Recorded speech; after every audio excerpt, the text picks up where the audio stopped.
two-time world boxing champion, Zolani Tete. He was shot dead in front of his house in Mdantsane earlier this evening. Ito ang napakasaklap mga boss, former 2-division world champion at dating nakalaban ni John Riel Casimero na si Zolani Tete biglang pumanaw sa edad na 38.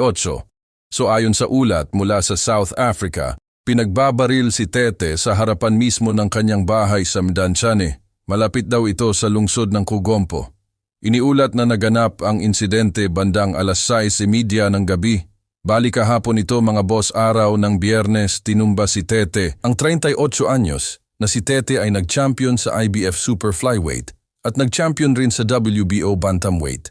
Bukod dyan ay hawak rin ni Tete ang record, ang pinakamabilis na knockout sa isang title fight sa boxing, kung saan pinatumba niya si Siboniso Gonya sa loob lamang ng 11 seconds sa unang round mga boss. So ang pagpaslang kay Tete ay kinumpirma ng kanyang manager na si Mlandeli Tenginfene sa SABC News.